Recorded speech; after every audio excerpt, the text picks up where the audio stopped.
여러분 2부 예배 오신 것을 주님의 이름으로 환영합니다. 잘 오셨습니다.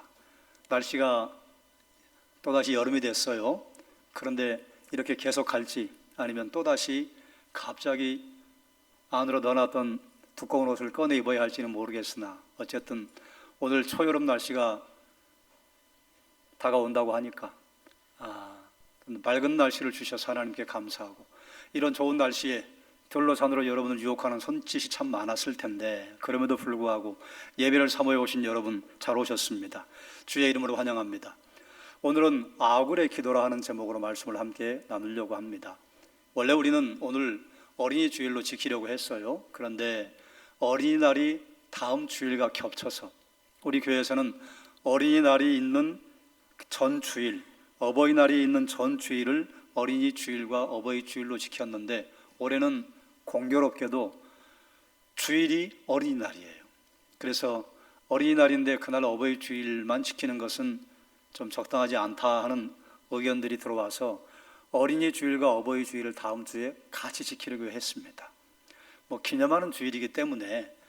그러면 이제 어린이 주일과 어버이 주일에 동시에 함께 말씀을 선포하기는 참 쉽지 않고, 제가 원래는 어린이 주일 이번 주 말씀을 선포하려고 준비했던 아굴의 기도 함께 말씀을 선포하고 다음 주일에는 어버이 주일에 해당되는 말씀을 선포하겠습니다. 우리가 지난주에 이런 말씀을 나누었어요. 우리는 살아가면서 예기치 않은 환난을 만납니다. 환난의 특징, 예견할 수 없다는 것이죠. 그리고 장소도 우리가 예측했던 장소에서 일어나지 않는 사건입니다. 우리 주변에 일어나는 이런 환경들 그리고 환난들은 어쩔 수 없습니다. 막을 수 있는 게 아니에요. 여러분을 찾아온 고난과 환난을 불평의 이유로 삼을 필요가 없습니다. 왜냐하면 그 환경이 나를 침몰시키지 않기 때문이에요. 우리가 어떤 고난과 환난 앞에서 넘어지는 것은 나의 선택입니다. 근데 이 정도 고난을 만났으면 나는 넘어져도 돼, 선택하는 거예요. 그런데 여러분 생각해 보십시오. 똑같은 비슷한 고난이 와도 어떤 분은 그것을 이겨내는 분이 있는가 하면 어떤 분은 그만 거기서 좌절하고 넘어지는 경우가 있습니다. 환경이 우리를 침몰시키는 것이 아닙니다. 우리의 선택이 우리를 침몰시키는 것입니다.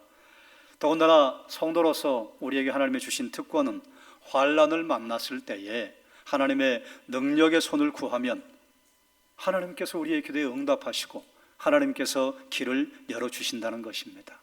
그러므로 사랑하는 여러분, 어려움과 고난 앞에서 좌절하지 말고 기도로 그 어려움과 좌절을 정면 돌파하기를 주의 이름으로 축원합니다.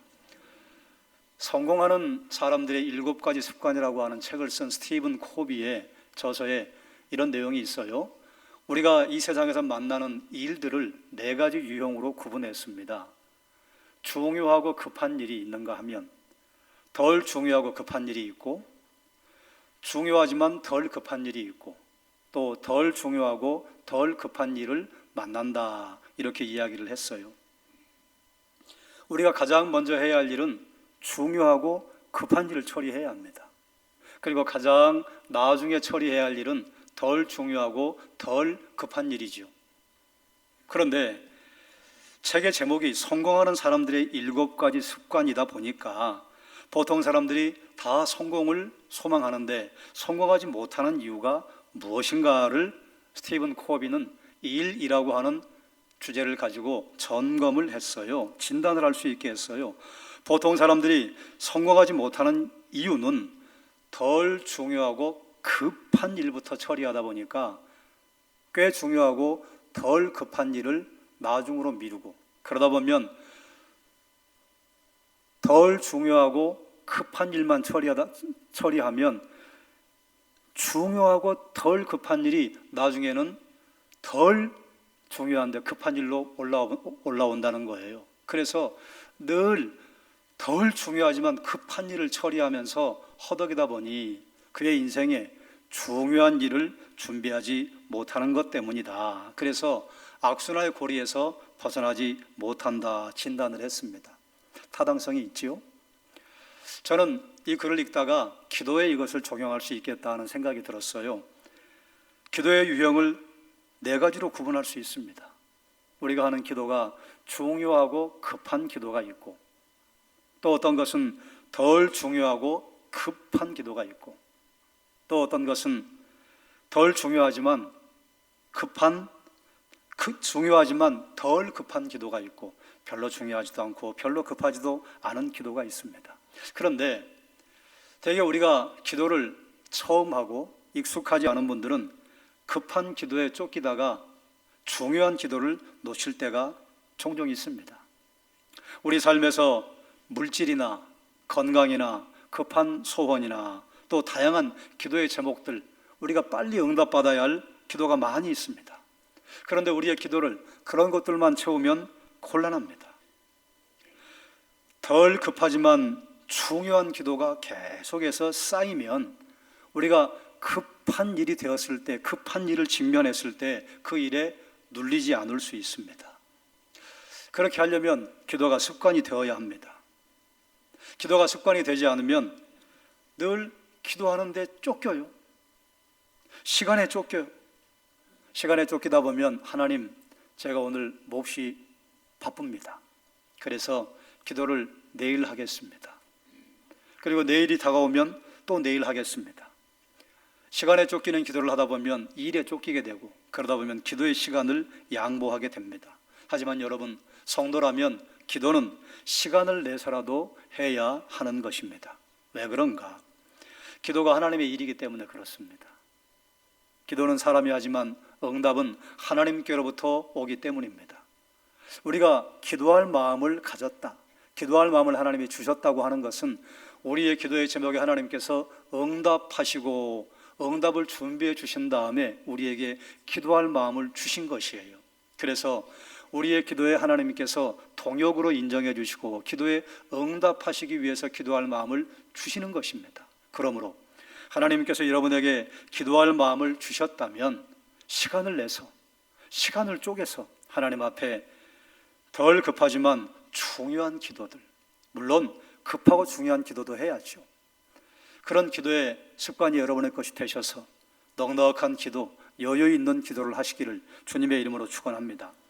자, 아굴의 기도를 통해서 우리는 어떤 기도를 해야 할 것인가, 또 자녀들에게 어떤 신앙의 유산을 대물림해 줄 것인가 하는 것을 생각해 보려고 합니다. 본문에 등장하는 아굴의 기도는 중요한 기도예요. 그러나 급한 기도는 아니었어요. 그렇다고 당장 중요한 건 또 아니었습니다. 하지만 이것을 평생의 기도의 제목으로 삼았는데, 아굴이 평생의 기도의 제목으로 삼은 이유가 있습니다. 잠언 30장 7절에 보면 내가 두 가지 일을 주께 구하였사오니 내가 죽기 전에 내게 거절하지 마시옵소서. 아멘. 하나님 앞에 특별하게 두 가지 기도의 제목을 요청합니다. 구했다 하는 것은 요청합니다, 간구합니다, 강청합니다, 이런 의미가 있어요. 우리는 이 구절을 간단하게 지나가 버릴 수 있는데, 아굴이 왜 하나님 앞에 두 가지 일을 기도할까요? 들어주시는 분이 하나님이기 때문에 그렇습니다. 그분이 우리의 기도에 응답하시기 때문에 하나님 앞에 기도하는 것이에요. 사랑하는 여러분, 여러분 앞에 직면한 수많은 문제들을 해결할 수 있는 분은 하나님이세요. 그러므로 해결할 수 있는 분을 제대로 알아서 해결하실 분 앞에 기도를 하기를 주의 이름으로 축원합니다. 두 가지 일을 평생 기도의 제목으로 삼았습니다. 어떤 기도를 했는가? 첫 번째, 한번 따라할까요? 영혼을 위해 간구했습니다. 잠언 30장 8절 상반절입니다. 함께 읽겠습니다.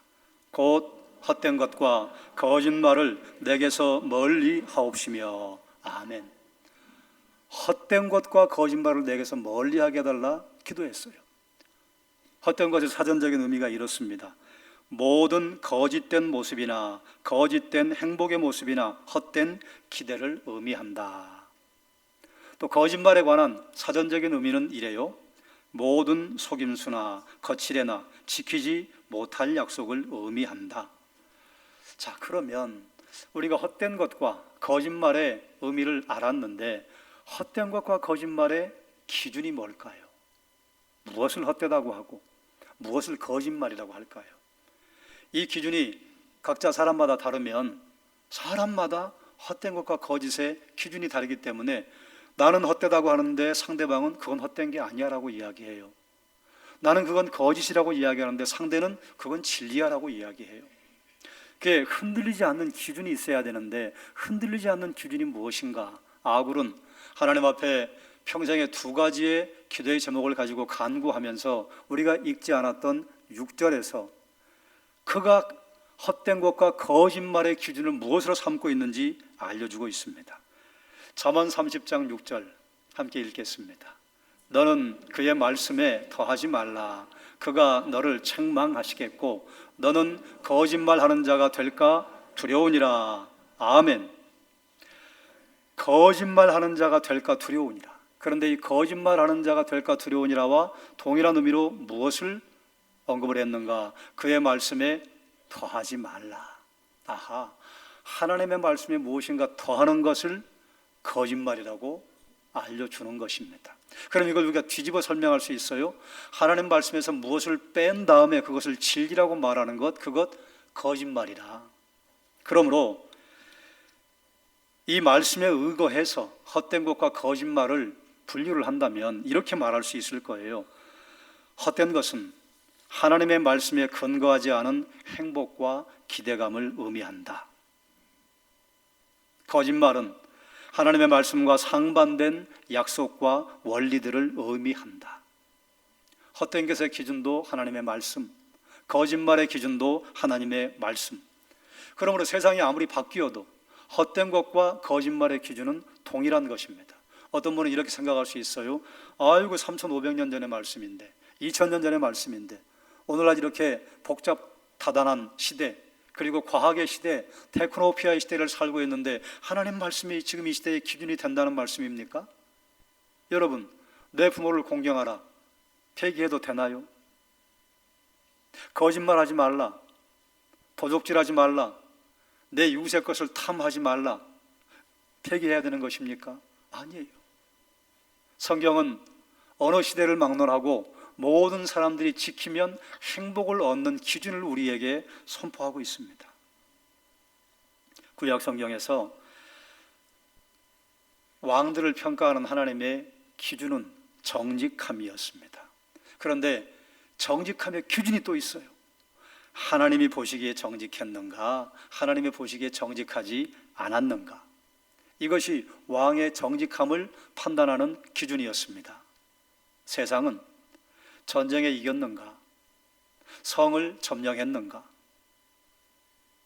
중요한 몇 가지 업적을 남겼는가로 평가합니다만 성경은 하나님 앞에서 정직하면 그를 성공한 왕이라고 평가하고 그의 정직을 통해서 하나님께서 하나님의 복과 축복이 이스라엘에 흘러가도록 만들어 주셨습니다.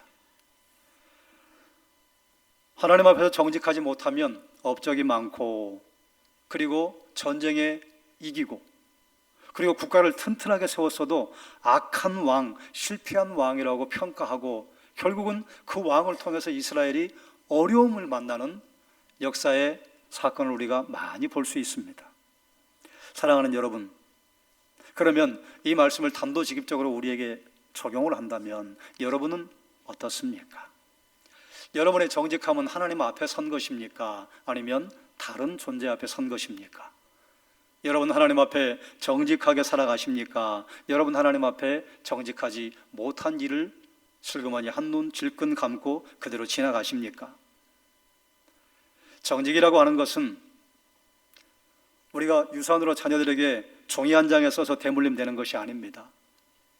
부모가 정직해야 자녀가 정직할 수 있습니다. 부모의 성품을 자녀가 담고 부모의 정직한 기도를 등 뒤에서 보고 자녀가 정직한 기도를 할 수 있는 사람으로 자라는 것입니다. 그러므로 하나님의 백성은 정직을 위해 기도해야 합니다. 그래야 성도의 기도가 하나님의 거룩을 드러냅니다. 여러분 기억하시기 바랍니다. 정직을 위한 기준은 하나님의 말씀입니다. 말씀대로 사는 것이 정직이에요.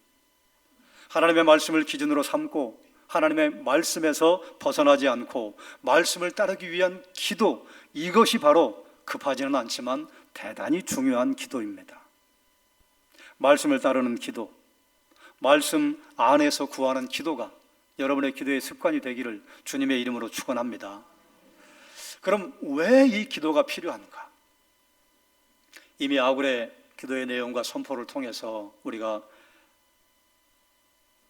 읽을 수 있습니다만, 이렇게 기도해야만 하는 이유, 하나님 헛된 것과 거짓말을 내게서 멀리하게 하여 주옵소서 기도해야 하는 이유, 이렇게 기도하지 않으면 아굴이 본인을 알았어요. 기도하지 않으면 어느 순간인가 헛된 것을 내가 자연스럽게 따르고 있고 거짓말을 일상의 참말처럼 가까이 할 것이기 때문에 그렇습니다. 아굴이 이 기도를 했다고 하는 것은 본인도 여기에 취약하다고 하는 것을 인정하는 것입니다. 여러분, 아굴만 그렇습니까? 우리도 하나님 앞에, 하나님 헛된 것과 거짓말을 내게서 멀리하게 해주십시오 기도하지 않으면 우리도 어느 순간인가 헛된 것 가운데 들어가 있어요. 거짓말을 내 입술에서 날마다 자연스럽게 뱉고 있습니다. 방향을 전환하지 않으면, 헛된 것과 거짓말이 우리 인간의 본성이기 때문에 이것을 거슬러 올라가는 시도를 매일 하지 않으면 우리는 그만 헛된 것과 거짓의 강물 사이를 흘러 떠내려가고 있을 것이에요. 그러므로 하나님께 영적 채널을 고정하기 위한 기도가, 하나님 헛된 것과 거짓말을 내게서 멀리하게 해주십시오. 우리가 이런 기도를 하나님 앞에 매일 고백하고 몸부림을 쳐야만 우리 입에서 진실한 것과 참말이 나올 수 있는 것입니다. 두 번째, 아굴이 무엇을 위해 기도했는가 한번 따라할까요? 물질을 위해 간구했습니다. 물질을 위한 간구는 어떤 분들은 그건 성도가 구해서는 안 되는 것입니다라고 생각하실 수 있는데 아닙니다. 물질이 악한 게 아니라 물질을 잘못 사용하는 사람의 마음이 악한 것입니다. 물질이 사람을 병들게 하지 않습니다. 물질을 주인 삼고 물질을 하나님 삼는 사람의 마음을 병들게 하는 것입니다. 잠언 30장 8절 하반절 이렇게 선포해요. 함께 읽겠습니다. 나를 가난하게도 마옵시고 부하게도 마옵시고. 아멘. 아굴이 왜 일용할 양식을 달라고 기도했을까요? 이 기도가 하나님의 백성으로서 하나님과 관계가 있기 때문에 그렇습니다. 성도가 아니면 이 세상에 살아가는 사람이 배가 너무 부르면 영적 간절함이 사라지고 그만 내가 배고프던 시절을 망각한 채 약자에게 갑질을 할 수 있습니다. 소유가 없던 분들이 소유가 갑자기 많아지면 소유가 없던 시절의 그 어려움을 망각한 채, 아니 오히려 그 시절을 잊어버리려고 합니다.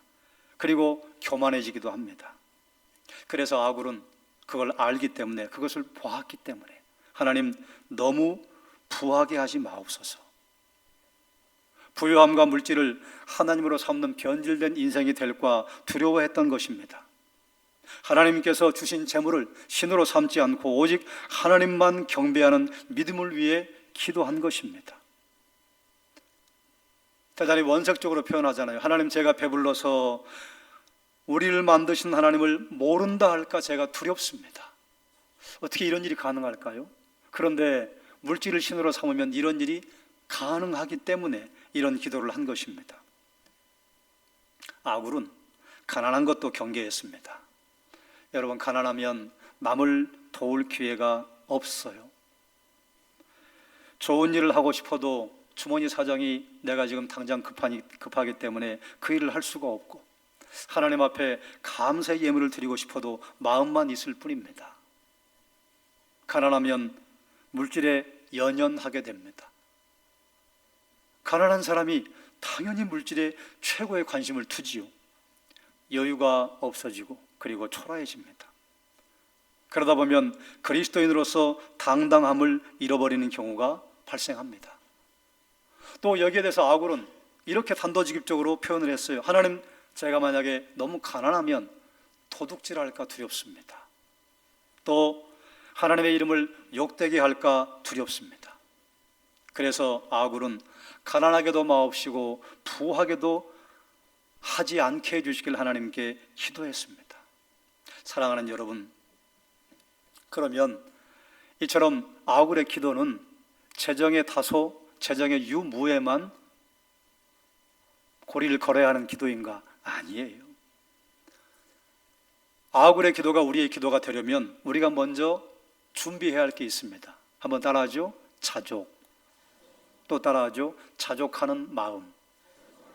여러분 보세요. 인생을 살아보신 분들은 알잖아요. 많으면 부족함을 느끼지 못합니까? 많아도 부족해요. 내가 모자라면 모든 영역이 다 모자랍니까? 아무리 모자라도 넘치는 영역이 있습니다. 그래서 바울은 먹을 것과 입을 것이 있은즉 족한 줄로 알 것이니라 선포했습니다. 먹을 것과 입을 것이 있으면 행복하다. 굳이 빅데이터를 들이밀지 않아도 이 지구 별에 먹지 못해서 굶어 죽는 사람들이 1억에서 2억입니다. 우리가 그렇게 가볍게 병원에 가서 진단을 받을 수 있고 진료를 받을 수 있는 그 의료 혜택을 받지 못해서 고칠 수 있는 병임에도 불구하고 치료받지 못하고 죽어가는 사람들이 6,500에서 1억입니다. 먹을 것과 입을 것이 있은즉 족한 줄로 알 것이니라. 어떤 분은 이렇게 생각할 수 있어요. 목사님, 바울은 선교사 아닙니까? 선교사라면 당연히 먹을 것과 입을 것이 있은즉 족한 줄로 알아야겠죠. 그런데 바울이 그렇게 말하지 않았어요. 당신이 선교사입니까? 먹을 것과 입을 것이 있은즉 족한 줄로 아십시오. 당신이 목회자입니까? 먹을 것과 입을 것이 있은즉 족한 줄로 아십시오라고 선포하지 않았습니다. 바울이 선포한 이 말씀은 교회 모든 성도에게 다 들으라고 선포한 말씀이에요. 먹을 것과 입을 것이 있은즉 족한 줄로 알 것이니라. 자, 그렇다면 만족은 소유가 얼마나 많으냐 적으냐, 소유를 내가 쌓아두었느냐 쌓아두지 못했느냐 있지 않고 마음에 달려있다는 것을 선포하는 것이요, 만족하는 법을 배우지 못하고 하나님으로 자족하지 못하면 인생은 항상 부족하고 모자랍니다. 인생의 만족은 소유에 있는 것이 아니라 여기 마음 먹기에 달려 있습니다. 인생의 만족은 소유에 있는 것이 아니라 존재에 달려 있어요. 여러분은 예수 그리스도와 한 영입니다. 여러분은 이전 것은 지나가고 새로운 피조물로 지어진 아름다운 존재입니다. 그리고 하나님과 우리와의 관계를 어떻게 설명하시는가? 여호와가 너희의 하나님이 되고 너희는 그의 백성이 된다.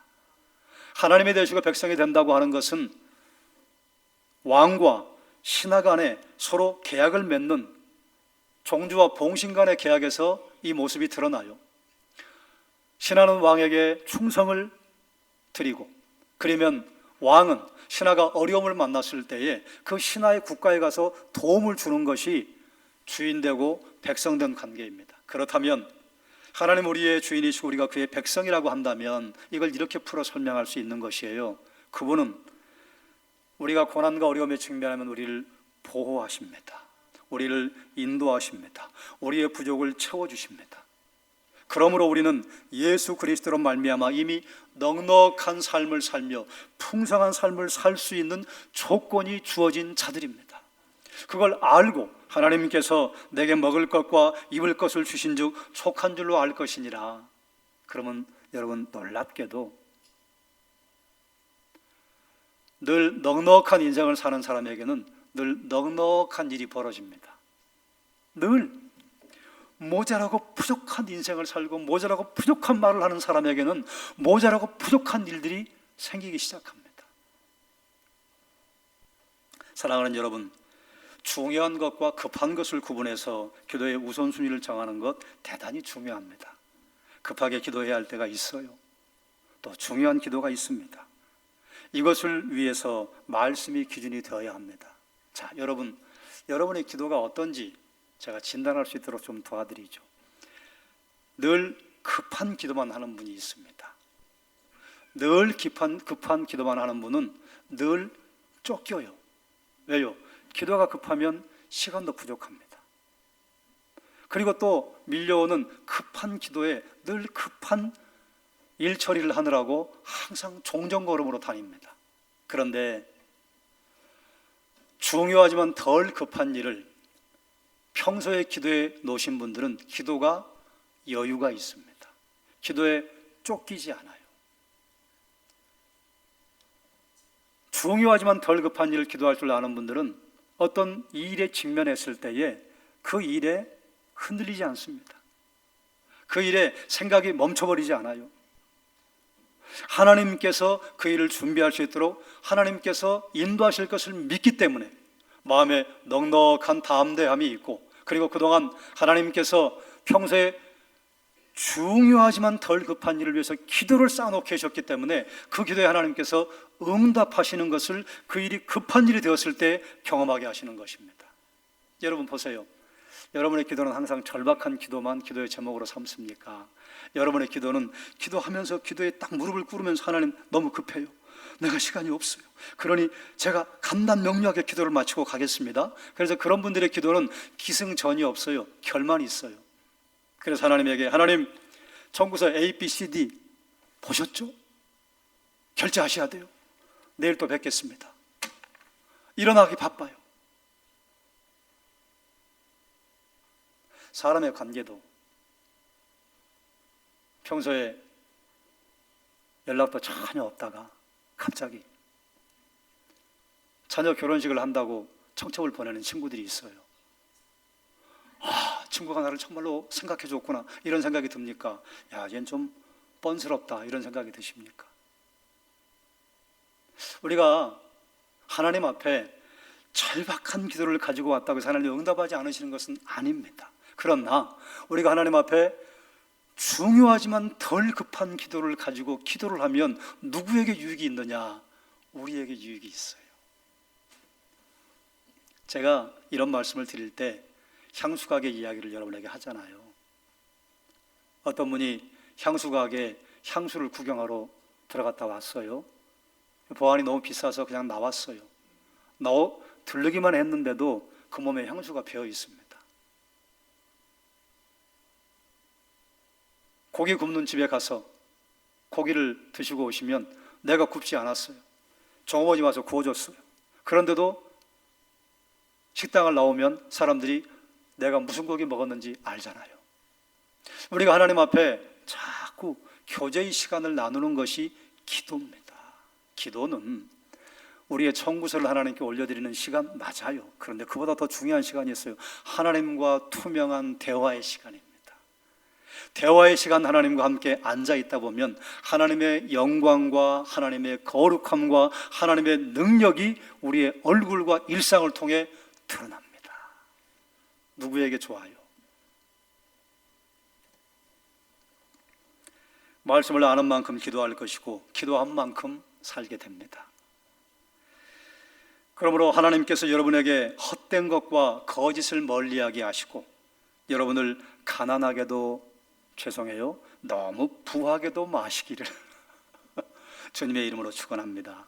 여러분, 너무 부하게도 마시라고 하는 것은 그러면 우리 그리스도인들은 뭐 1억 이상 가지고 있으면 안 되는 것입니까? 10억 이상 가지고 있으면 안 되는 것입니까? 제가 1000억 자산가가 되면 안 되는 것입니까? 그 말이 아니에요.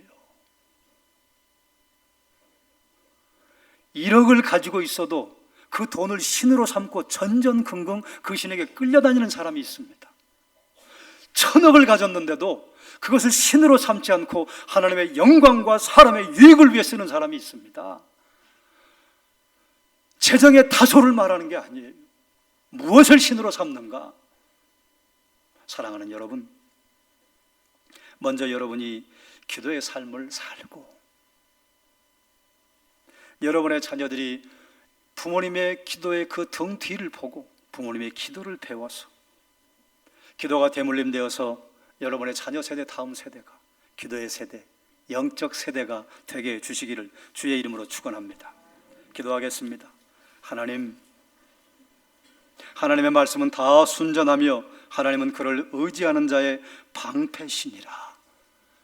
말씀이신 예수 그리스도 우리에게 오셔서 우리의 방패가 되시고 우리를 순전하게 하시는 것을 감사드리옵나이다. 하나님, 사랑하는 종들의 기도가 하나님을 향하게 하시고 하나님의 뜻을 따르게 하시고 하나님을 놓치는 일이 없게 해주시기를 원하옵나이다. 우리를 붙드시는 하나님, 우리와 함께 하신 하나님께 영광과 존귀를 올려드리옵나이다.